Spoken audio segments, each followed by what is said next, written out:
Pode ver de onde querer ver. Diário de uma Vida Elétrica. O DUV, você sabe, para você.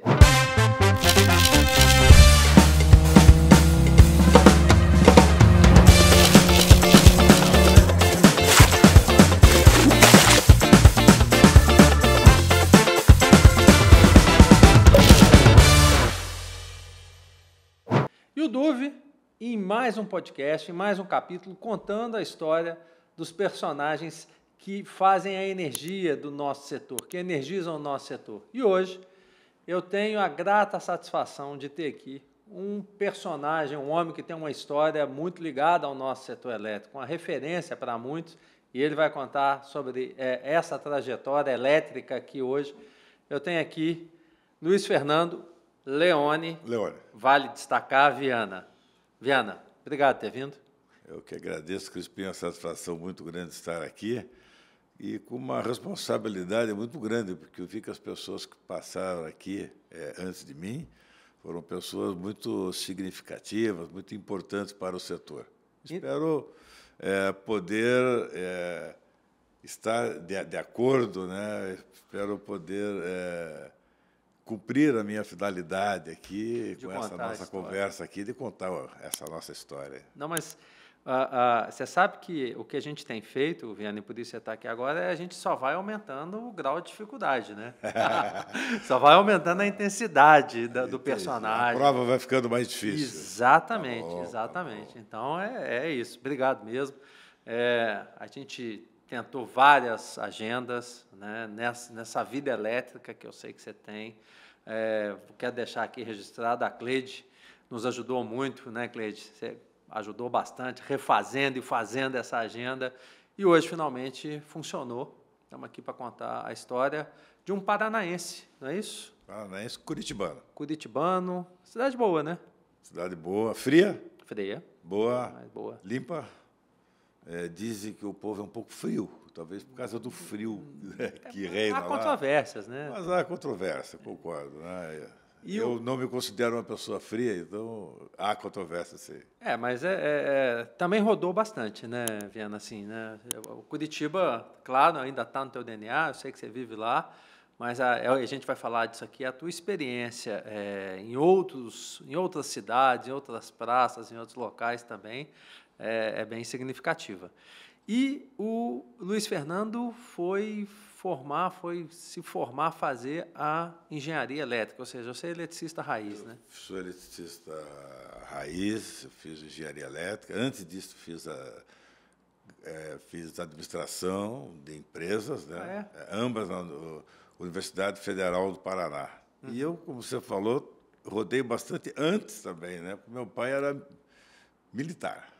Então, nós vivemos em vários lugares do Brasil. Então, embora curitibano, circulei bastante pelo Brasil e fiz também colégio naval em Angra dos Reis. Então foi o calor de Angra. Tem um pouco de tudo aí, né? Um pouco de tudo, né? O colégio naval é a preparatória para a Marinha, né? O nosso ex-ministro Bento fez o colégio naval. Sim. Ele fez depois de mim, né? Fez 5 anos depois de mim. E do Colégio Naval, eu resolvi não continuar com a vida na Marinha e resolvi fazer engenharia elétrica e administração também. Foi concomitante? Fez as duas juntas? Não, fez primeiro a administração? Uma parte foi junto, né? Tá. Eu me formei em administração em 1974 e em engenharia elétrica em 1978. Então, teve um pedacinho que foi junto. Foi junto. E aí a vida te levou para a eletricidade, né? Ainda que eu imagino, entenda que a administração seja uma base muito boa, né? Porque tem uma sinergia aí, né? Quer dizer, precisou, a gente vai falar disso, passou por grandes empresas, precisou ter um conhecimento, ou o conhecimento da administração ajudou, mas a vida foi uma vida elétrica, né? E como é que ela começa, Viana? Eu era estagiário, né? Estagiário da Copel, Companhia de Energia do Paraná. E de estagiário eu fui efetivado como engenheiro já no ano que eu me formei, em 1978. E eu tive uma carreira bastante interessante na Copel, porque eu fui galgando os níveis. eu alcei todos os níveis gerenciais da Copel. Gerente de divisão, gerente de departamento, superintendente, assistente do diretor, e culminou na minha primeira fase de Copel como presidente da Copel Geração. Isso bacana a história, há muitos anos né? atrás. Não, mas muito bacana, muito porque bacana. começa estagiário e vai conhecendo a empresa. No ponto que chega a gestão principal, presidente da empresa, ainda que seja a Copel Distribuição, mas presidente Copel, Copel Geração. Geração, perdão. Nessa primeira fase de Copel foi assim, né? E como é que era o setor elétrico que a gente tinha naquele momento ali? Quais eram os desafios, né? Algo que a gente não conversou no making off. Eu falo que treino é treino, jogo é jogo, né? Como é que foi isso? O setor elétrico era muito diferente, né? O setor elétrico era muito diferente. Eu me lembro que eu tinha um professor que foi um grande mestre na minha vida, o professor Hélio Camanducaia. E quando a gente falava em energia elétrica, ele falava assim: meus alunos, energia elétrica não se vende, ela é comprada. Se ele estivesse vivo hoje, ele ia estranhar muito o nosso futuro. Enganado, né? Porque era assim mesmo, né? Não existia o mercado livre, o mercado era somente cativo, né? Minha primeira fase, eu cheguei a morar, né? Morei 6 anos em usina, em vila residencial, eu estava muito ligado à parte técnica mesmo, operação e manutenção. E era um setor predominantemente estatal. E hidrelétrica, né? Era hidro, né? Hidro. O setor era hidro com poucas térmicas, né? A Eletrosul tinha alguma coisa de térmicas, Furnas, mas eram poucas térmicas. O setor era praticamente hidro. E aí, nesse momento da presidência da Copel Geração, você faz uma outra transição, não foi isso? Nesse momento da Copel Transição, da Copel Geração, eu achei que o meu tempo de Copel, na minha primeira fase, estava encerrado e eu resolvi lançar uma carreira solo como consultor. Daí peguei um plano de demissão, saí da Copel e fui ser consultor. E foi interessante nessa primeira fase, um dos clientes assim muito fortes foi o pessoal do carvão, mineral. Que coisa. Santa Catarina, Rio Grande do Sul e Paraná. Trabalhei para os 3.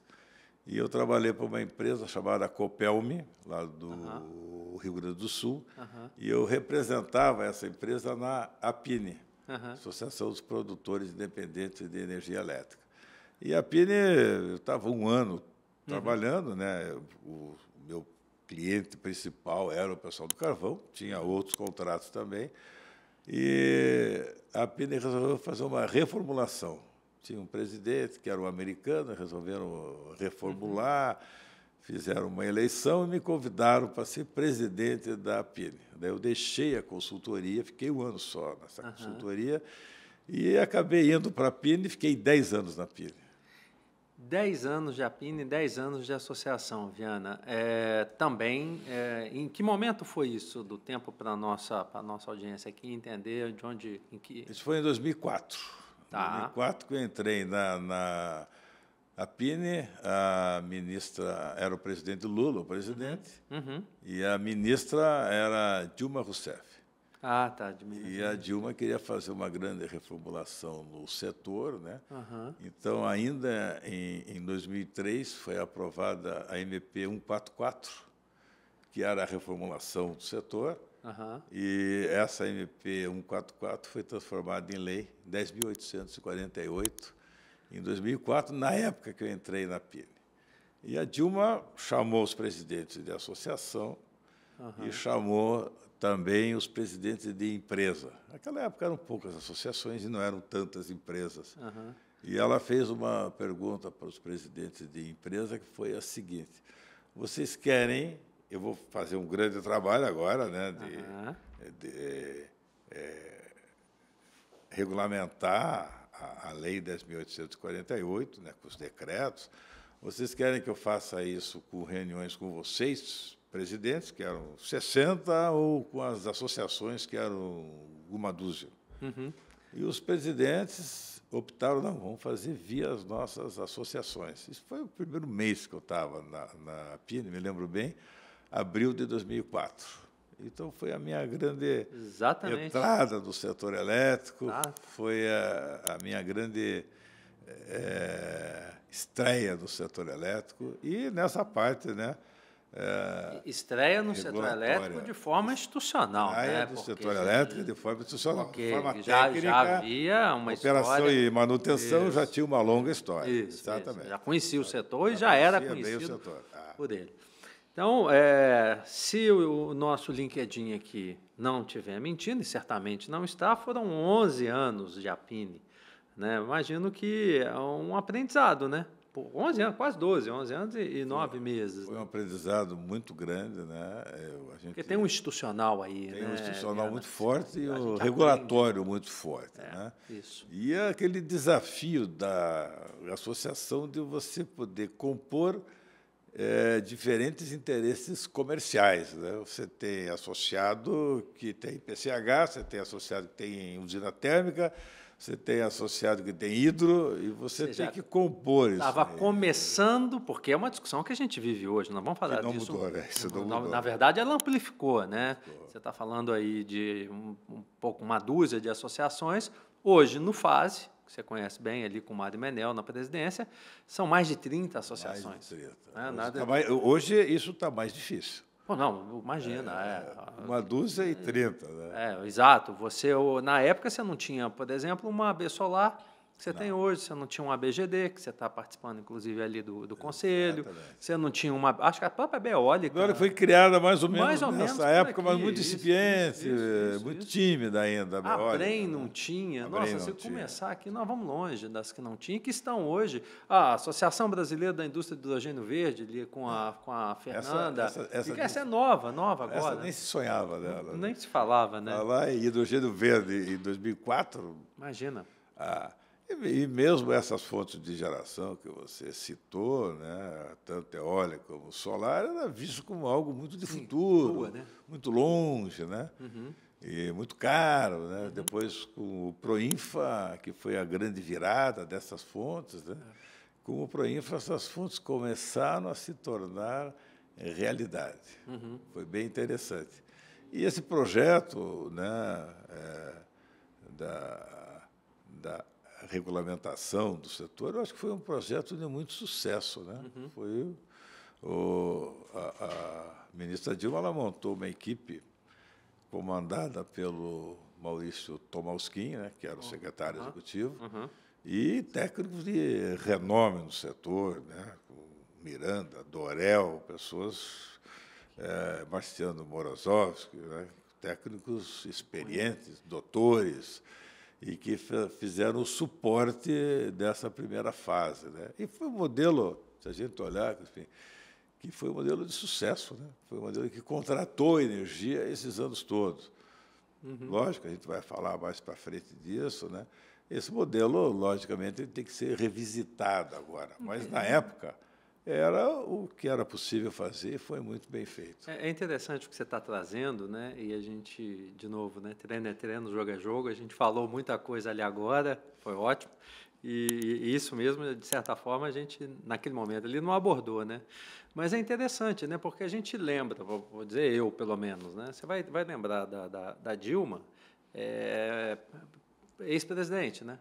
Da República, né? Você lembra, eu também, presidente do Ministério ali da Casa Civil, né, naquele processo, já preparando talvez uma transição futura de governo, mas poucas vezes a gente lembra que a Dilma foi ministra, e aliás a única ministra de energia. A única ministra, verdade. Nós não tivemos uma outra. Ela foi, e havia uma expectativa muito grande, né, de como... no caso, o novo governo, o PT, como é que ele ia lidar com algumas questões, como privatização, como o próprio Mercado Livre. Havia uma grande apreensão na época, o Mercado Livre estava começando, e realmente essas coisas, essas dúvidas e tal, elas não se concretizaram, né? Essas coisas, as privatizações continuaram a acontecer, O Mercado Livre, embora timidamente também, né? Porque o Mercado Livre ele tinha começado um pouco antes, ele tinha começado com a Lei 9074 em 95. Então, em 95, foi essa lei que foi relatada pelo deputado Aleluia, né, que relatou Proinfa e outras grandes leis importantes do setor. Eu já previa, lá em 95, que em 10 anos todo o mercado poderia ser livre, né?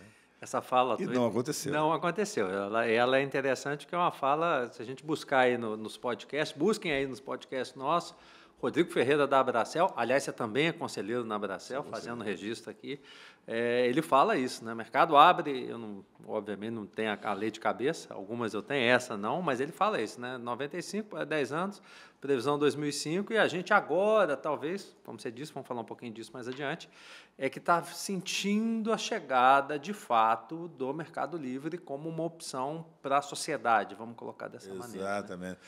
É que aconteceu, né, que depois desses 8 anos, né, que previa a abertura, houve uma grande crise energética e com racionamento 2001, né? no início, né? 2001. Então essas coisas acabaram sendo prejudicadas, né? E tem uma coisa que eu gosto muito de falar, que é o seguinte, né? Parece que agora essas coisas estão mudando um pouco, mas sempre se quis a perfeição, sempre se quis uma lei onde todos os detalhes da abertura do Mercado Livre estivessem contidos e todos os problemas estivessem equacionados.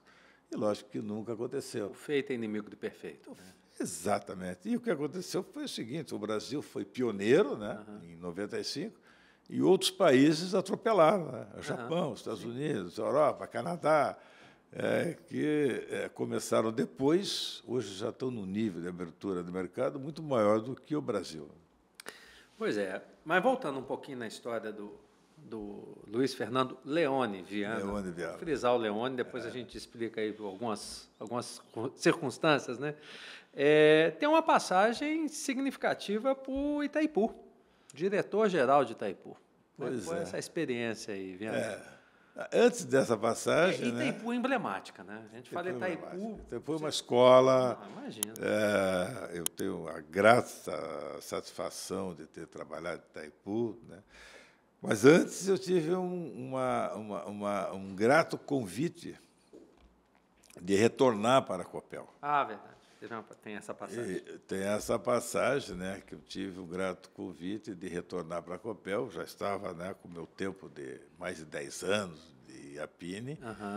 E eu fui convidado pelo governador Beto Richa para ser o presidente da Holding Copel. Então, como eu falei, né, eu tinha ocupado todos os cargos da Copel, menos o de presidente da Holding. Então, foi um convite muito grato, eu realmente aceitei sem... Você já havia sido presidente da Geração, Copel Geração. Copel Geração. E aí, nessa transição da Apine, sai da Apine, né, é isso, e vai ser diretor-presidente da Holding Copel. Isso em 2015. Muito bem. E fiquei, né, na Holding Copel durante 3 anos, né, foi um período muito bom, fizemos um trabalho muito gratificante, né? Fizemos a renovação da concessão da Copel Distribuição, conseguimos adquirir a usina Parigot de Souza, e foi bem interessante, né, a usina Parigot de Souza, porque eu tinha morado na usina Parigot de Souza, né? Foi o meu primeiro trabalho que eu fiz na Copel. Estava em casa, né? E a Copel, quando houve a famosa MP 579 da ministra, da presidente Dilma... já aí presidente. Já presidente, a Copel não aderiu na geração. A antecipação, né, que era prevista. Ela aderiu na transmissão, mas na geração não. Então, essa usina terminou, estava terminando a concessão dela quando eu era presidente da Copel. Então, tinha uma pressão interna, você trabalhou lá, e tinha uma pressão externa também, meus colegas de Copel. Puxa, quem já conhecia, a ex-ministra, né? Exatamente. A Copel não pode ficar sem essa concessão. Então, nós fizemos um trabalho muito grande, né? Participamos da licitação e vencemos a licitação. Então, a Copel renovou, tem uma nova concessão desde aquela época, né, que eu estive na presidência da holding, da usina Parigot de Souza. Foi um grande feito. Então, o que marcou a minha gestão, né, talvez sejam essas duas questões. Uma é a questão da renovação da concessão da distribuição, que foi feita na época, e a aquisição, né, da novo período de concessão da usina Parigot de Souza. Além de algo que eu sempre gostei de fazer, que eu não comentei aqui na primeira fase, no relacionamento muito próximo aos empregados, né? Eu me lembro quando eu estava na Copel Geração, eu tinha uma meta de colocar a Copel Geração entre as 100 melhores empresas para se trabalhar no Brasil. E o pessoal falava que eu estava louco, né? Uma empresa estatal, não vai conseguir nunca e tal. E nós fizemos um trabalho muito grande, né? E conseguimos colocar. E isso aí foi um trabalho que envolveu uma equipe muito grande e que houve uma adesão muito grande, as pessoas entenderam, né? E se sentiram gratos de trabalhar. Então, na época, eu criei um programa, Crispim, chamado Café com o Presidente.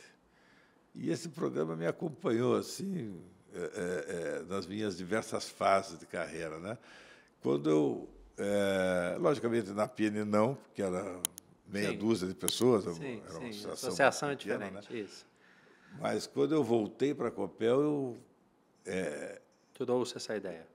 voltei novamente com o café da manhã com o presidente. Uhum. E as pessoas se candidatavam, iam lá, e tinha um sorteio, porque tinha mais candidatos do que vagas e tal. Então, essa ideia eu levei. Então, eu sempre gostei muito dessa proximidade com os colaboradores, né?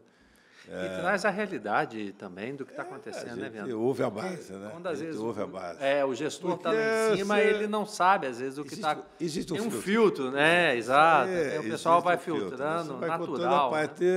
a parte mais que interessa, né? Mas assim, ter esse contato direto... Aparece, né? Aparece, e o colaborador fica muito grato, né? Também. Assim, Se sente o parte, show né? de fábrica, tomar um café com o presidente da holding é uma grande coisa, né? E eu também crio uma responsabilidade maior para as gerências. Opa, o homem tem um contato direto lá. Não dá para filtrar tudo. Não dá para filtrar, né? Uhum. E esse programa, depois voltando à tua pergunta, eu levei para Itaipu também. Então, em 2018, o presidente Temer havia assumido, né, o diretor-geral de Itaipu brasileiro, vou explicar isso um pouco, era o meu amigo Samek, estava lá há 14 anos, e aí o Samek falava: Viana, como é que está a tua vinda para cá? Porque eu já fui desnomeado, eu não tenho caneta mais. Falei: Samek, segura aí que eu estou indo. Estou chegando. Eu tinha que me desligar da Copel, né? E assumi Itaipu, né? Itaipu tem 2 diretores gerais, 2 CEOs, um brasileiro e um paraguaio. E como assim, da mesma forma, tenho 2 financeiros, 2 administrativos, 2 jurídicos. Espelha, né? É binacional, né? É binacional. E é uma empresa que, embora seja uma empresa do setor elétrico, né, uma empresa exemplar, uma engenharia maravilhosa, uma equipe excelente. É referência, né? Mas você tem uma vivência muito grande, uma experiência que eu nunca tinha tido na minha vida, Crispim, internacional, de negociação mesmo, porque você imagina uma diretoria que tem metade dos diretores paraguaios, metade dos diretores brasileiros, se algo fosse levado à votação, ia empatar. Então, normalmente, antes dos assuntos chegarem à reunião de diretoria, havia uma intensa negociação das assessorias, e, se fosse o caso, eu ia conversar com o diretor-geral paraguaio, e ele ia conversar comigo. Quando chegava na reunião, estava azeitado já. Então, era para decidir. Na minha época, não houve nenhum impasse, né?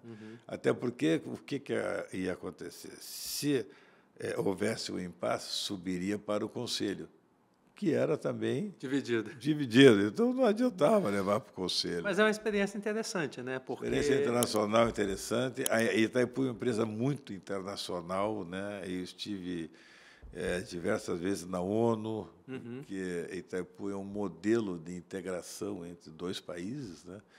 Eu me lembro que o meu par, que era o Spaldi, né, que era o diretor-geral paraguaio, uma pessoa muito preparada, né? O Spaldi falava que o rio Paraná não é um rio que divide dois países, é um rio que une dois países através de Itaipu. Né? É uma visão interessante, né? A colocação do Spaldi era muito interessante, né? e eu uso até hoje essa fala dele, porque é isso mesmo, né? Então foi bastante intenso, foi um ano assim muito gratificante, né? Essa minha ida para Itaipu, eu aprendi muito. E aproveitar que está sendo registrado, Viana, assim como, né, a gente veio trabalhando nessa data, tem um outro personagem do nosso setor elétrico, que também tem uma experiência grande, foi diretor-geral da ANEEL, está em Itaipu hoje, e a gente já tentou umas 5 datas, então fica aí o convite mais uma vez para você, meu amigo André Pepitone, por favor, vem aqui conversar conosco, contar essas histórias de Itaipu, da ANEEL, essa tua história elétrica, então está registrado, depois eu te mando esse corte aí para que você venha. Então, deixa eu também registrar aqui a minha solicitação, né, o meu pedido para o meu amigo Pepitone que venha. Que vale a pena até, 2 pedidos. Até para complementar essa história que eu falei aqui, Pepitone. Para confirmar, né? Então você vê, agora a responsabilidade aumentou aí, André, estou te esperando aqui, hein? Eu e o nosso público. Viana, e aí, esse período de Itaipu, aí agora a gente chega, vamos dizer, na história atual, né? na contribuição tua profissional atual, que é no grupo Delta Energia, na Delta Energia, né? Daqui a gente trata como Delta Energia, como vice-presidente institucional e regulatório do grupo. Essa construção vem desde 2018, não foi? Você saiu... Aliás, 2018. Tem uma curiosidade aí de Itaipu, vale a pena contar, eu acho que não vale? Vale a pena. Pouca gente sabe isso, né? Porque em 2018, o que aconteceu? A Delta tinha criado um fundo, que foi um fundo pioneiro, né? Um fundo de investimentos, que era a ideia de juntar a área de investimento à área de comercialização de energia. Uhum. Então, a Delta tinha formado esse fundo e o meu antecessor na Delta, né, na presidência da Asset, que gerenciava esse fundo, era o Geraldo Mota. E o Geraldo Mota estava saindo para ir para a Energisa, para assumir uma vice-presidência.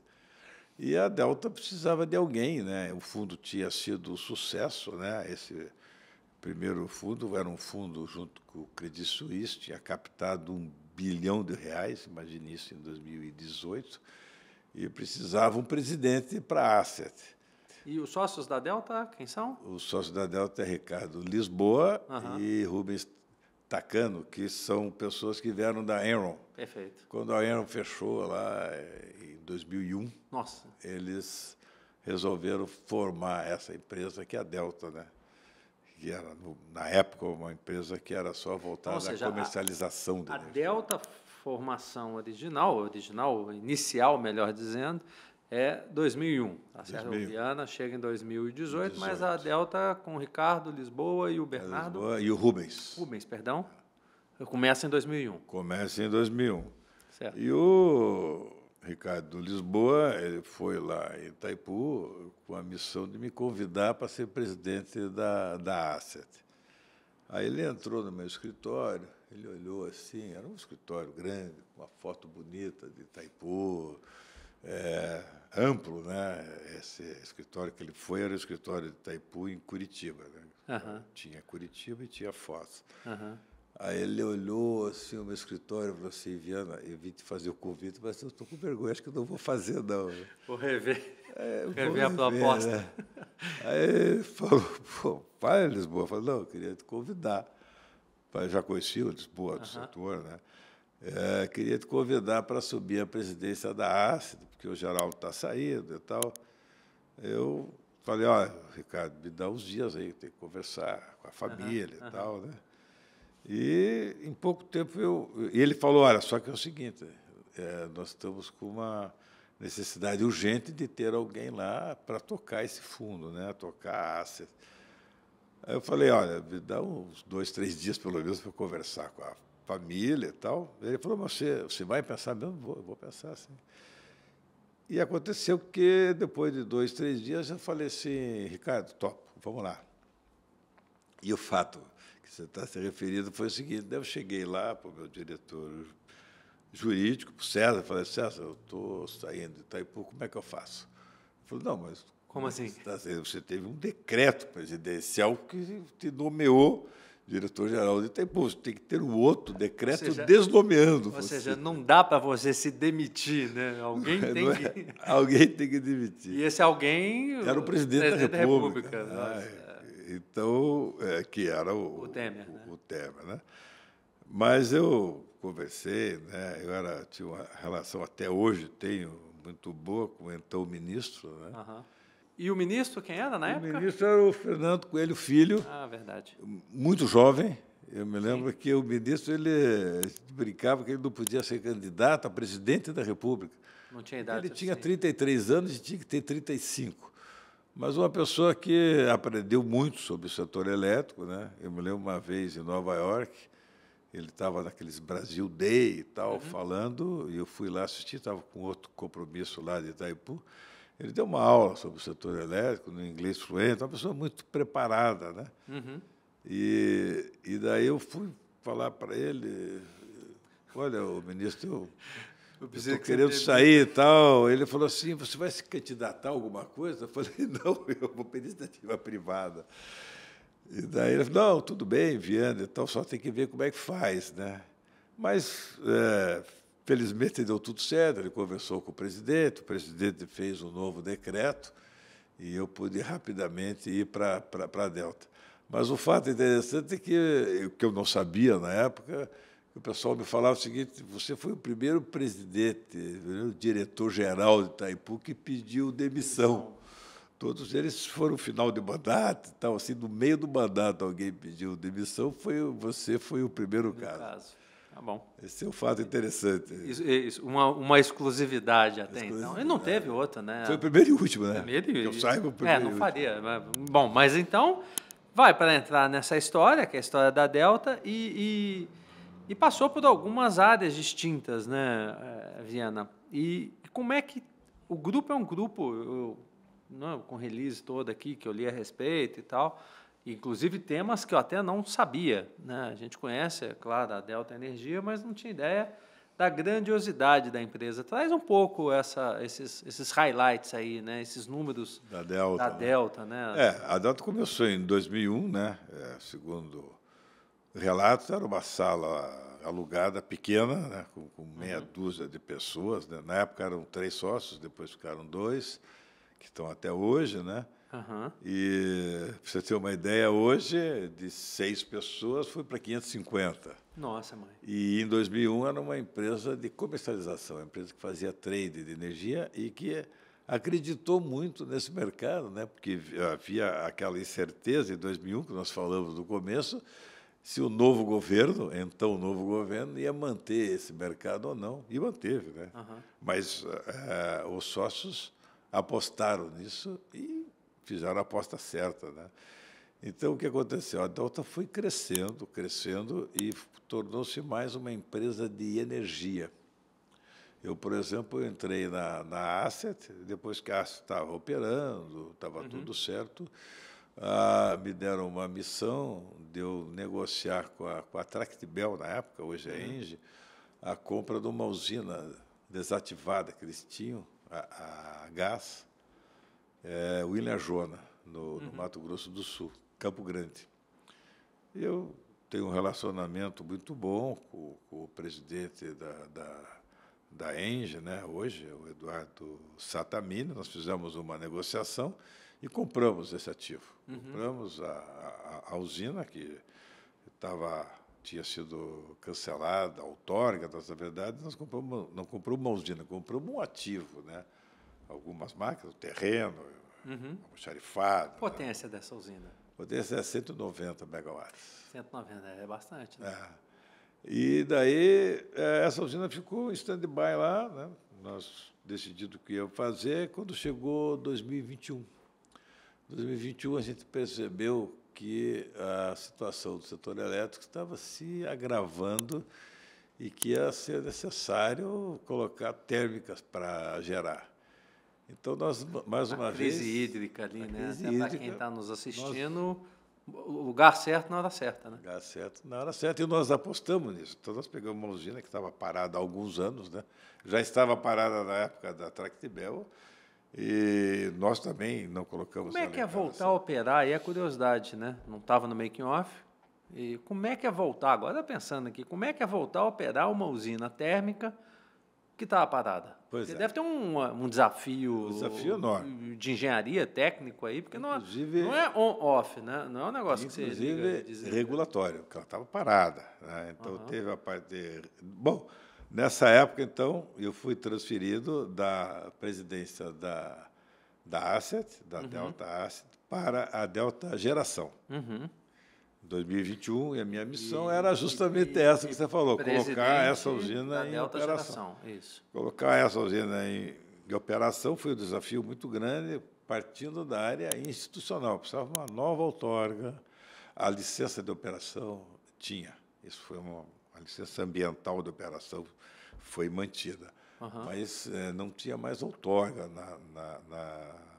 na ANEEL, e nós tivemos que acreditar que essa usina iria operar. Então, tivemos que investir muito, né, para essa usina operar, fazer revisão e manutenção em todas as máquinas, montar equipe. A equipe não tinha equipe, tinha... Estava fechada? A usina estava fechada, tinham 2, 3 operadores remanescentes, né, que ficavam lá tomando conta, Sim. mas assim, sem operar. Há quanto tempo já sem operar? Ela estava sem operar aproximadamente em 2021, já fazia 5 anos. Nossa. Então é um Mas é tempo, sem operar mesmo, né? sem operar, parada, sem nem girar para teste, nada.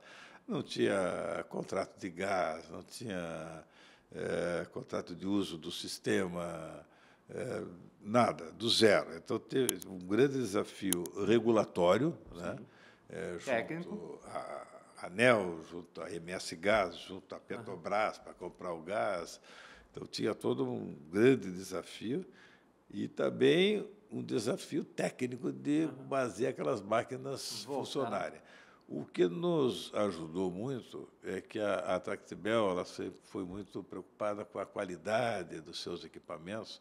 Então, tinha um almoxarifado na usina que nos facilitou bastante esse trabalho. Tinha muito spare parts, muitas peças que a gente pôde utilizar. Mas nós tivemos que trazer técnicos do exterior, especialistas. Foi assim uma operação de guerra para, em 2, 3 meses, deixar a usina apta para a operação, e fizemos, mais uma vez, a opção certa. Em julho, ela começou a operar e não parou mais, operou o ano inteiro. E num momento que No momento que o setor estava precisando muito, né? Então, foi...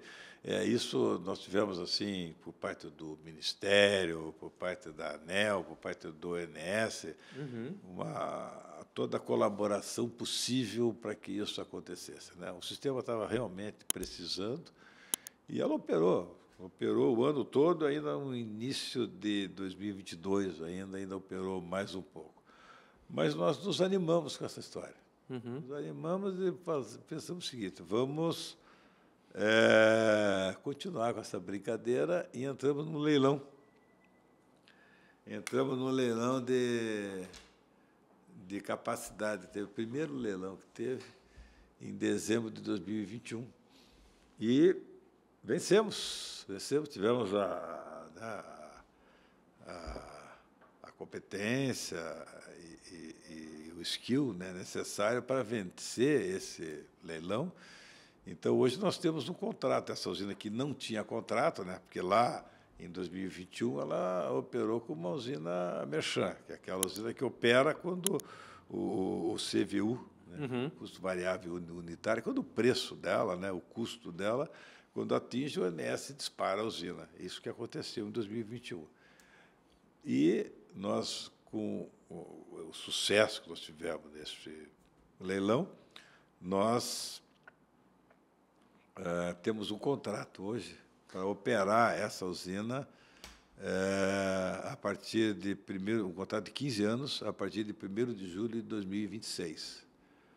Então, nós estamos hoje com outro desafio, que é preparar essa usina para operar por 15 anos. 15 anos, sim. Preparamos ela para operar alguns meses. Então, vamos ter que também fazer mais investimentos, né, para essa usina poder operar. Viana, interessante essa questão toda, e aí me chama a atenção o seguinte ponto.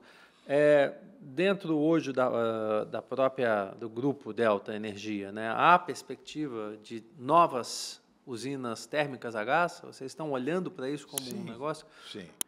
Assim como nós participamos desse primeiro leilão de capacidade, nós nos preparamos para participar de outros leilões, né? Está sendo anunciado um leilão, ainda não tem data, mas vai ter que ser feito, né? Porque é um outro assunto que nós conversamos nos bastidores, com toda essa crescente entrada de fontes eólicas, fontes solares, você precisa ter alguma energia firme, né? Famosa energia firme. Como as hidrelétricas, né, não estão crescendo mais no país, e nem as nucleares, que também é outra opção, a térmica, a gás, que é o combustível da transição, é uma opção. Então, não se sabe ainda quantos gigawatts serão colocados. Fala-se 10, 15, mas isso está sendo definido. Mas nós temos interesse de participar desse certame e nós estamos nos preparando para isso, né? Adquirimos terrenos, licenciamos o site, estamos prontos aí para participar do leilão. E aí, dentro do próprio grupo, né, eu vi aqui, e a gente falou lá também, há uma transição, né? Aí você coloca esse desafio para rodar, um grande desafio, sem dúvida nenhuma, eu fico imaginando. Dá um podcast, acho que só isso aí, dá um podcast. Mas aí veio a vice-presidência institucional, né, e regulatória do grupo, né? E aí outros negócios que a gente sabe aqui, que está aqui também, exatamente, que entram na carteira. Né? Perfeito, Crispim. Você veja bem, quando a gente venceu esse leilão de dezembro de 2021, de certa forma, coroou o meu trabalho na presidência da Delta Geração, né? Porque nós compramos o site, né? Compramos a usina, colocamos para operar e vencemos um leilão com ela. Então, logicamente, isso continua, né? Mas o grupo me chamou para um outro desafio, né? Estava estabilizada a geração, me chamou para assumir a vice-presidência do grupo da área institucional e regulatória, que é onde estou até hoje. E daí a gente toma contato com outras áreas em que o grupo atua, como biocombustível, na questão do biodiesel, né? Nós temos 2 fábricas de biodiesel, e na questão do etanol, nós temos uma tancagem de etanol também, né? Também atuamos na área de consultoria, né? Nós somos sócios de uma empresa de consultoria, que é a Timos Energia. A Timos é famosa, né? Estruturada, que é uma das maiores do país, né? João, né? Do país, com o João Melo. E tem DNA agora também na Timos, né? Acho que a gente pode noticiar aqui, já é conhecido, né? Eu estou contando isso aqui, que o Luiz Fernando, sem o Leone, que o Leone é dele, Viana, filho, que é uma referência, que foi Lactec muito tempo, que está na Timos agora, profissional também. Outro que está convidado, viu? Você que está em casa, né? Reforça isso no final de semana, para vir aqui contar. Vou fazer isso, com certeza. Por favor, tem uma história bacana do setor elétrico, mas está na Timos agora, né? O Vianinha está na Timos, e a Timos é uma referência também, né? E está dentro do grupo também, né? Isso foi interessante, porque nós estávamos precisando do COO, o que estava lá, que também Viana tinha pedido para sair, quer fazer um projeto próprio, né? Que é o Alexandre Viana, só que é com um N só. O nosso é com 2 N's. Então, nós começamos a procurar... Paga mais quando é com 2 N? Não, é o mesmo valor, não? Espero que sim. Muito bem. Aí nós começamos a procurar profissionais para o lugar do Alexandre, que é uma responsabilidade bastante grande. O Alexandre é um profissional reconhecido no mercado, né? Foi CCE, SPIC.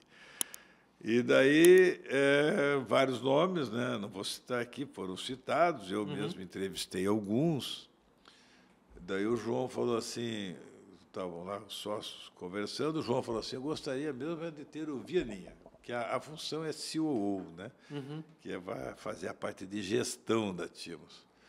Eu falei assim, olha, o Vianinha, primeiro que eu foge a minha área, né? É o caso de eu conversar com ele, fazer o convite, né? E a outra é que ele está há 25 anos no Lactec. Ele tem uma carreira parecida com a minha. Ele entrou como estagiário no Lactec e já estava há 11 anos como CEO. Foi chefe de departamento, foi diretor administrativo e chegou a CEO. Eu acho que dificilmente ele vai aceitar. Mas diz que é de família, né? Dificilmente vai aceitar. Aceitou. Ele aceitou, está muito feliz, está desenvolvendo o trabalho, né? E a Timos realmente é uma empresa que eu penso muito, sim. É uma referência. E não só dentro do Brasil, mas para fora do Brasil, sim. Também, em termos de consultoria, né? Sim. E, então, nós temos essa empresa, né, que é a Timos. Temos tem a Luz, né? A Asset, e temos bom, tem várias empresas. Tem uma de tecnologia. Uma que trabalha com a meteorologia também. Meteorologia. Mas temos a Luz aí, que é talvez um dos projetos mais importantes nosso, que é a nossa varejista. É recém-chegada no grupo, né?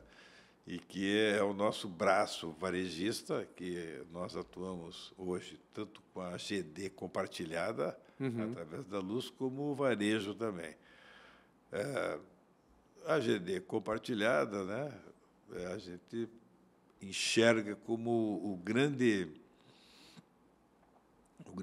laboratório, né, o grande aprendizado para você chegar no Mercado Livre, porque você muda de um ticket. Hoje nós temos um ticket para você entrar no Mercado Livre em torno de 7, 10 mil reais. Sim. Hoje, né? Com a portaria 0,50, você está com esse ticket. Nós vamos baixar para 100, 150. Sim, então, aí o piloto, nesse caso, seria a GD compartilhada, para entender como piloto, é que vai ser isso no Mercado Livre, né? Acho que é uma observação. Eu concordo com você, acho que onde está todo mundo na GD olhando, né? Experimentando, vivenciando, né? A gente sabe que esse modelo, um modelo que está funcionando, né? Mas eu acho que ele caminha sem dúvida nenhuma, para essa consolidação ou novo posicionamento junto ao Mercado Livre. E aí acho que tem um ponto interessante que eu também li esses dias aí, Viana, falando da GD, da compartilhada dentro do grupo, e aí acho que tem a ver com a Luz. Vocês receberam, né, um aporte significativo, né, de recurso de capital, exatamente para desenvolver a GD solar dentro da Delta. Não sei quantos megas são hoje, que é a meta. A nossa meta é chegar em 102 mega pico. Isso nos possibilita atender 60 mil consumidores, que não é pouca coisa, né? Não. Lógico, se você olhar a abertura do Mercado Livre, é peanuts, né? Mas, em termos da realidade hoje, você não tem 60 mil consumidores hoje no Mercado Livre, né? Você tem pouco mais de 50 mil consumidores no Mercado Livre. Só que num volume, são 50 mil, mas 50 mil maiores, né? Ou seja, 41% de toda a energia. Pois é, olha isso. É muito, né? É muito, é bastante.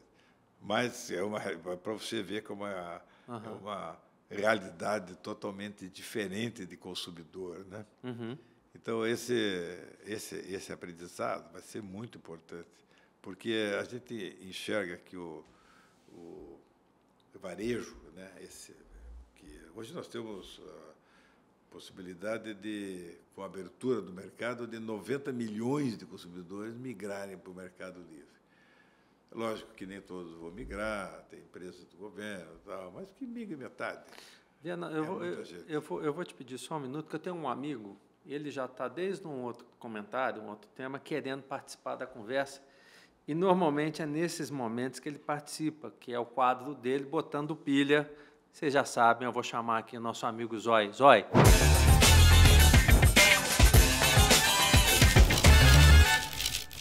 Você queria fazer uma pergunta aqui para o Viana, então eu vou colocar você aqui. E aí, Viana, Na verdade, ele queria te fazer duas. Ele já veio no ponto. Eu tenho um ponto aqui que ele fica comigo. Eu quero perguntar sobre isso e tal. Eu falei, espera. E agora que você entrou no livro, não tive jeito, eu tenho que chamar ele para perguntar. Voltando, então, no livro primeiro. E nessa transição. Né, e você viveu o Mercado Livre, posso dizer, desde o início, né? Está no mercado desde o início, viu ele nascer, enfim, está numa empresa que tem negócios no Mercado Livre, e a gente tem visto essa discussão, quer dizer, tem uma discussão acontecendo no setor, né? E que passa pela GD, passa pelo Mercado Livre, passa por todas as fontes, né? Na verdade, a gente tem alguns temas no setor elétrico que a gente vai precisar resolver, porque o elétron ele não quer saber, ele tem uma lógica, assim como a lei da gravidade, né? E a gente vai precisar resolver isso. Mas falando de Mercado Livre, como é que você enxerga, a pergunta dele, tá? Como é que você... o Zóia, pergunta do Zóia. Como é que você enxerga o Mercado Livre? Né? A gente, de fato, vai para essa abertura? Deve ir para essa abertura? Quais são os ganhos que a gente pode ter, o setor como um todo, abrindo, de fato, o Mercado Livre para baixa tensão, por exemplo? Né? Pergunta que ele queria te fazer. Acho que é uma pergunta que eu gosto de responder. Até porque a gente fala de abertura do mercado, né? Hoje em dia até a gente está falando até mais em inclusão. Né? Nós já tivemos uma abertura do mercado, né? Eu falei, mais de 50 mil consumidores. Então, a ideia é levar essa abertura do mercado para a população, né? Que está excluída dessa abertura e, com isso, está excluída da possibilidade de ter preços de energia mais baixos, que é natural pela competitividade, né? Quando você tem vários agentes, o preço cai. E também ter mais um produto tailor-made, que é outra característica do Mercado Livre, porque às vezes o pessoal pensa, Mercado Livre, vou pagar menos na minha conta de luz. Mas, além disso, você pode também ter um produto tailor-made, né? Você tem lá uma pequena indústria ligada em baixa tensão, que ela precisa, por exemplo, ter um mês de férias por ano para fazer manutenção nos equipamentos. No mercado cativo, você vai continuar pagando o que você estava pagando, né? A tua demanda, né? Vai cair o teu consumo, mas a demanda você vai pagar. No Mercado Livre, não. Eu posso negociar isso no meu contrato. Então, é um mercado mais flexível, né? No Mercado Livre, você não pode diferenciar um consumidor do outro, né? As regras não permitem, nem poderia, porque senão ia ser algo muito confuso, né? No mercado cativo, né? Mas no Mercado Livre, sim. Então, esse produto mais tailor-made, com um custo mais baixo, que hoje nós estamos aí com 50 e poucos mil consumidores, que vai aumentar, né? Porque hoje todos os consumidores do Grupo A que estão conectados em alta e média tensão podem migrar para o Mercado Livre pela portaria 050. Então, vai aumentar esses 50 e poucos mil, mas não vai chegar na baixa tensão. Então, nós entendemos que a abertura do mercado a todos é possível. Existe uma sinalização, ela é possível, é benéfica para o consumidor, né? Pode entrar na internet, como em outros países, e escolher o teu fornecedor. Existe até um pouco de confusão, né? Porque o pessoal pensa, mas e como é que fica o distribuidor? O distribuidor fica do jeito que está. Você já respondeu uma pergunta que ele queria amplificar, a questão da distribuidora. A gente escuta muito também essa questão de qual o tamanho dessa transição, ou seja, se eu abro de uma vez, como é que a gente... o mercado está preparado, enfim, tem um pouco dessa dúvida. Não, o Rodrigo teve aqui, o Rodrigo Ferreira, presidente da Abracel, disse que você está ali no conselho. Então, assim, como é que também, na pergunta, complementando a pergunta do Zóia aqui, não é minha, é dele, como é que você vê isso aí, Viana? Eu vejo o seguinte, o mercado ele está bastante maduro para essa abertura, né? Desde a época aí do então ministro Fernando Coelho já se fala nessa abertura.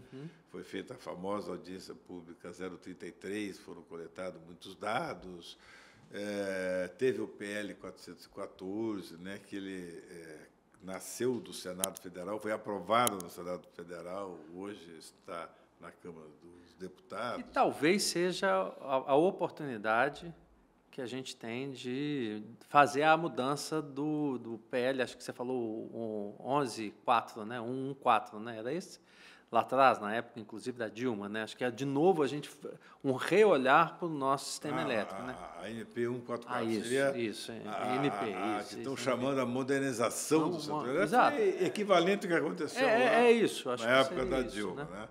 Então, hoje essa... Porque ele está parado, né? Ele tá parado, mas o atual governo, o atual ministro, ele, dentro dessa ideia da inclusão, e nós sabemos que o Ministério está com o PL pronto e deve soltar nos próximos dias, justamente com a modernização do setor. Uhum. E nós entendemos que esse PL, e nós acreditamos que assim que está sendo construído, deve ser um PL bastante simples. Uhum. E, voltando ao que eu falei lá no começo, não querer contemplar e querer acertar todas as necessidades, todos os requisitos para a abertura do mercado, mas sim dando uma abertura e dando poder para o Ministério, para a ANEEL, regulamentar essas questões. Então, fala-se aí, por exemplo, a questão de encargo de transição, né? Quer dizer, a gente não pode abrir o mercado e deixar a conta para os consumidores que não migrarem pagar. Então, impagável. Né? Isso é impagável e existem soluções técnicas para isso que podem ser feitas. O mercado está maduro e nós acreditamos que o prazo que estava lá no PL 414, né? Eu não sei qual o prazo que vai estar desse PL que está saindo do governo, mas eu acho que o prazo que estava lá, 2026, ele é execuível. 26 e 28, né? 26 para baixa, menos o residencial e o rural, e 28 todo mundo, né? Nós, da Delta, acreditamos que pode ser 2026. De uma vez todo mundo? Porque... já que, né? Já que... Vamos embora. E vamos beneficiar todos, né? Já que a ideia é beneficiar o consumidor, vamos beneficiar todos. E é um momento diferente, né? Está maduro e pode... E esse grande laboratório que é a AGD também facilita muito isso. Né? A gente estava falando lá no ticket de 10 mil e um ticket de R$100. Lógico que o meu approach de marketing tem que ser diferente, o meu approach de tecnologia tem que ser diferente também. Né? Provavelmente vai ser nesse menino aqui, né, no aplicativo, né, que você Com certeza. Nós ser muito simples. Uma empresa de tecnologia que hoje... O WizByte, é essa? WizByte. E ela faz justamente isso aí, aplicativos, por exemplo. Eu quero saber quanto é que eu vou ter de economia se eu migrar para o Mercado Livre. Então, você fotografa a tua conta de energia e o app digitaliza essa conta e te dá opções para você migrar e custos, quanto é que você vai economizar. Isso é desenvolvido pela WizByte. A gente desenvolveu também um aparelhinho que é muito interessante, que você instala ele no teu quadro de força e ele te dá, pelo celular, a hora que você quiser, quanto é que está a tua conta de energia. Porque hoje, você como cliente cativo só vai saber na hora de pagar. Exato. Mais que isso, quais são os vilões da tua conta de energia. O que tá puxando? O secador de cabelo da esposa, é a máquina de lavar roupa, é a geladeira que está com algum problema. Então, o famoso Smart Meter, né? Smart Meter, que é um aparelho que nós temos instalados aí até nessa ideia de laboratório para os que migraram para a GD. Essas ideias é meio parecida com o Vianinha, hein? Esse é uns lances meio lactex, é a conversa do almoço de domingo, eu tenho convicção que escuta ali e depois leva para Delta. Tecnologia. Ô, Vianinha, ó, pode pedir royalties aí, eu tenho certeza que tem alguma coisa nesse sentido aí. Só para finalizar. Né? O terceiro pilar, eu falei, marketing, tecnologia, e tem a questão de recursos humanos. Você não pode imaginar que você vai atingir o consumidor varejista, que você vai atingir com os mesmos profissionais que você usava para os grandes consumidores. Os grandes consumidores, a área comercial liga para ele e fala. Sim, você conta nos dedos. Você tem 600, tem 1.000. Isso. Agora você vai ter milhões, milhares de milhões. Então, você tem que ter um outro perfil de profissional. Aí vem um profissional que é ligado à telefonia, que já passou por esse processo com sucesso. Né? Então, você tem o profissional que é ligado à telefonia, você tem o profissional que vem de banco, tem o profissional que vem de startup. Então, você tem um outro perfil de profissional. A gente falou isso, né, Viana? Não é nem um varejo, é um varejão, né? É o varejão. Varejão. E eu concordo contigo, eu acho que isso que a gente está vendo hoje na geração compartilhada na AGD é um grande laboratório. Dias atrás, aqui conosco, conversando no Dúvida. Aliás, gente, eu não fiz isso hora nenhuma, me permitam fazer hoje. Pedido do Zóio aqui, se inscrevam no nosso canal. Essas conversas que vocês têm, a história do setor elétrico que está passando por aqui, pelo Dúvida, diários de uma vida elétrica sendo contados aqui, se inscrevam para que a gente saiba, para que a gente... Eu aprendo sempre, toda vez. Compartilhem comigo isso, se inscrevam no nosso canal. E teve aqui conosco o André Mendonça, da Bulb, antiga empresa mineira de geração distribuída, hoje Bulb, né? Mudou até para uma questão de marketing na marca, mas ele fala isso. Ele falou isso aqui, né, Guilherme? O grande desafio nosso e a grande virtude da Bulb é justamente a plataforma de comercialização que ela criou para conseguir gerir, porque é um desafio grande, né? Você falou aí no número de pessoas que provavelmente, no final da potência instalada em GD da Delta, né, mais de 100 megas, 60 mil contas, vamos chamar assim, gerir 60 mil contas que entram, que saem, que tudo e tal, é um desafio grande, né, porque é software, né, é inteligência que está por trás disso, né, ainda que, claro, você já comentou aqui, toda essa estrutura que está por você exposta, preparada. Mas eu acho que esse aprendizado é um aprendizado contínuo, né, Viana? É um aprendizado contínuo, né? E outras questões até, tipo billing, né? Sim. Uma coisa é eu faturar 600 consumidores, que eu faço com uma planilha Excel. Sim. E a outra é 1 milhão de consumidores. Sim, e que mês que vem é outro, e que entrou, e que saiu, enfim. Uma volatilidade muito grande. E num sistema hoje, né, que é a regra que permite, a gente sabe disso, você está conselheiro da BGD também, eu já falei isso aqui, né, mas conhecendo bem o tema, nós estamos falando de compensação de energia, né, que é diferente do Mercado Livre, que você está falando de venda de energia.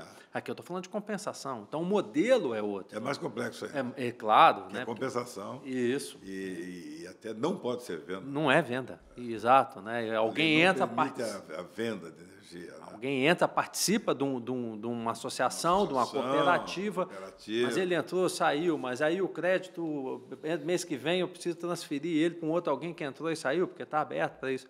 Então, de fato, é bastante complexo, tanto para nós como também para as distribuidoras. Né? Sim. Não tinham essa necessidade, não tinham que ter esses sistemas para atender isso. Né?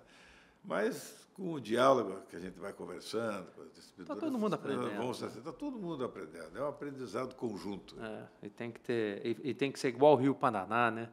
Tem que unir, né? Em vez de dizer que separa, que une, né? Esse é o caminho do setor elétrico. Que une dois países. Viana, chegando aqui na parte final dessa conversa nossa, tem uma curiosidade que eu gosto, antes da última pergunta, e aí eu fiz essa menção aqui algumas vezes, mas porque também é um grande profissional. O teu filho, o Luiz Fernando Viana, né? Por isso frisei algumas vezes aqui, Luiz Fernando Leone Viana aqui conosco hoje, porque o Luiz Fernando Viana, que também é do setor elétrico, em alguns momentos vocês coincidiram de viagens, de hotéis, de participação em seminários. Muita confusão, né? Muita confusão. Já teve bagagem tua que foi parar com ele e vice-versa? Eu tive bagagem minha que foi parar em Salvador, né, porque a gente pegou o mesmo voo, Curitiba a São Paulo, só que ele ia fazer uma conexão e ia para Salvador. E a hora de colocar a bagagem, eles colocaram na reserva dele e não na minha. Ele estava sem bagagem. Aí, quando eu fui pegar minha bagagem na esteira, eu normalmente não despacho bagagem, mas, infelizmente, aquele dia foi. E cadê a minha bagagem? Eu descobri, não, foi para Salvador.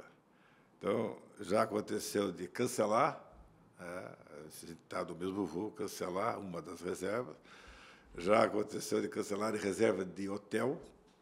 ou de colocar ele num quarto de hotel muito melhor do que ele imaginou que tivesse feito a reserva, né? É interessante, porque como eu sempre fico no mesmo hotel lá em Brasília, eles me dão algumas vantagens e tal, e uma delas é um upgrade free. Uhum.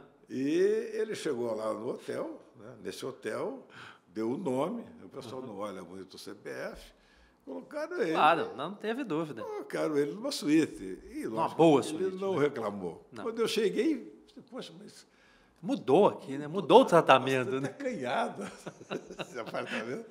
Por quê? Ele chegou antes. Ele chegou antes. E teve também uma que foi num evento nos Estados Unidos. Uhum. Nós fomos num grande evento, Distributec, um grande evento que tem, acho que era San Diego. Eu acho que eu estava em Itaipu, ele estava no Lactec.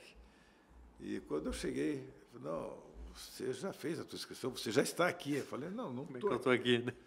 Aí cancelaram. E o esquema nos Estados Unidos, aquele mega evento, 10 mil pessoas, eu tive que conversar com a embaixada. Para ajudar. Com a embaixada americana, com a representante da embaixada americana, Ingrid. Sim. E aí que ajudou a resolver essa que questão. Não, ele é o pai, né? O outro é o filho. São dois Viana, então dá eu essa tenho. confusão. Né? E por sei lá, uma questão de destino, a gente foi trabalhar muito próximo, né? Agora mais próximo ainda. Né? É bom isso, né? Não, é extremamente competente, ambos são extremamente competentes. Obrigado. Por isso, né, é um privilégio nosso, da nossa audiência, ter você aqui hoje e certamente ele daqui a alguns dias contando também a história dele, também é uma história bacana do setor elétrico. E para fechar, Luiz Fernando Leone Viana, né, qual foi, imagino que tenham sido muitos, mas assim, o que te vem aí agora na memória, o momento mais elétrico da vida do Luiz Fernando Leone Viana? O momento elétrico é uma questão assim muito interessante, né? O momento elétrico, acho que a maioria dos entrevistados se surpreende com essa pergunta. Não, né? E eu também, né? Tem várias respostas. Mas eu entendo, Crispim, que a minha trajetória na Copel, ela foi assim muito gratificante, né? Eu até nos programas gerenciais eu contava essa história para, olha, você pode começar como estagiário e pode chegar a presidente da Copel Geração, né? Podia falar isso com propriedade, né? E essa era um exemplo, né, para os jovens técnicos, engenheiros que estavam chegando. Mas eu acho que o momento elétrico foi a minha volta como presidente da Copel Holding. Foi realmente uma emoção muito grande, né? Porque nem sonhava aquilo quando eu recebi uma ligação do governador, né, em dezembro de 2014, convidando para assumir a presidência da Holding. Foi uma emoção muito grande. Me lembro muito da minha posse. Foi realmente um momento... Porque tinha muita história ali, né? Muita história. Voltar para... Eu tinha vivido a Copel, né, em todos os seus detalhes. Eu tinha morado em 2 usinas diferentes, em Vila Residencial. Eu tenho até hoje um ciclo de amigos muito grandes que foram ou ainda são da Copel. Então, essa volta como presidente da Holding, um momento que até eu me emociono, que foi muito gratificante, né? Me lembro muito da minha posse, citando, né, toda a minha trajetória, né? Citando o meu pai, né, que sempre me incentivou. Meu pai e minha mãe estava presente, meu pai já era falecido, que sempre me incentivaram nessa trajetória toda. Foi realmente um momento bastante emocionante. Eu acho que aquela posse foi o meu momento elétrico. Muito bom. E uma empresa, né? Se a gente for fazendo os links, aí, Viana, um paranaense, né? Está numa companhia que leva um bem fundamental, né? Sem energia a gente não faz nada. Isso aqui, por exemplo. Então, a responsabilidade grande é uma história bacana dentro da empresa, né? Então, tem convicção de que foi um momento bem... Foi uma história de uma vida elétrica passando ali na tua frente, naquela hora. Exatamente. Muito bem, é isso. Para você que nos assistiu até aqui, até agora, eu queria agradecer.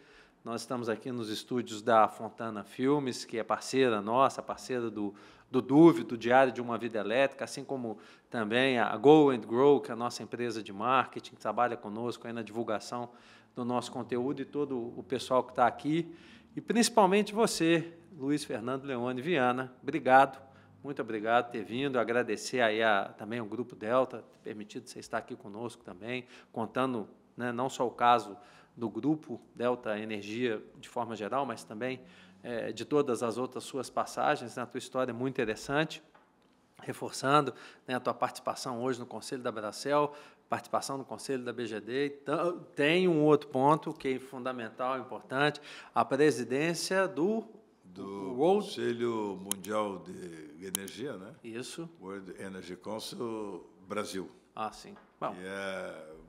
Foi um convite também muito gratificante e me orgulho muito de fazer parte desse conselho. Então, ou seja, muita história para contar. Obrigado por ter vindo.